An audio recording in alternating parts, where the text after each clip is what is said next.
Sabri Zamil Al-Mindhiri, elimu kwa dalili. Wakati mwingine huyo al-hakimu al-mutaghallib, huyo mtawala aliyeshinda kwa nguvu ya madaraka, inawezekana akawa hana vigezo vya kuwa mtawala, au ni mtu ambaye katika ikhtiyari hachaguliwi, kama wanavyozungumza wilayatul mar'a, utawala wa mwanamke.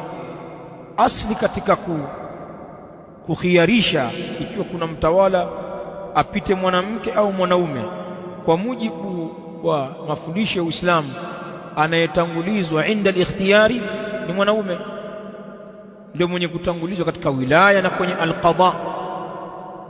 Lakini ikiwa aliyeghilibu kimamlaka ni mwanamke, ikawa yeye ndio kaingia madarakani na nyinyi hamna uwezo wa kumtoa, je, mtamtii mtawala mwanamke? Aljawabu naam, mtaingia chini ya taa yake kama vile mnavyomtii mwanaume. Bali maulama wa kihanafia wao wameona kwamba wilayatul mar'a inafaa kabisa mpaka qadha.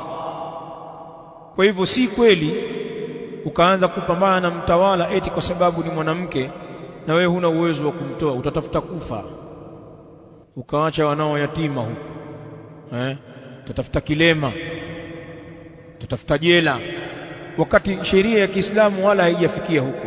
Sio maneno ya maulama hao. Ni kweli inda al-ikhtiyari hatuwezi kumtanguliza al-mar'a ala ar-rajul, lakini sasa ndio washakuwa pale juu, mtawala mwanamke yuko pale juu, ukhti ametulia pale, yuko pale, basi tutamsikiliza kama mtawala. Haya maneno haya ni maneno ya dini yetu, wala hayana mahusiano yoyote na kumpamba yoyote, ndio uhalisia. Sasa kama huyataki au unaona kwamba mbona kama yanatumikia kitu fulani, hizo ni dhana zako tu, lakini Uislamu ndio huo.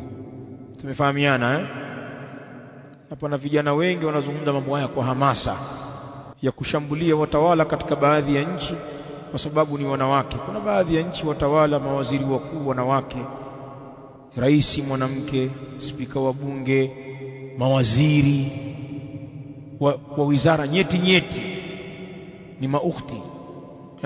Maadamu wamekuwa pale na mtawala usiweza kumtoa, utakiwa utii. Ndio utaratibu wa Ahlus-Sunnah. Tumeelewana Kwa hivyo si sawa kumshambulia mtawala aliye madarakani kwa sababu ni mwanamke. Haya mambo yanatakiwa yachungwe.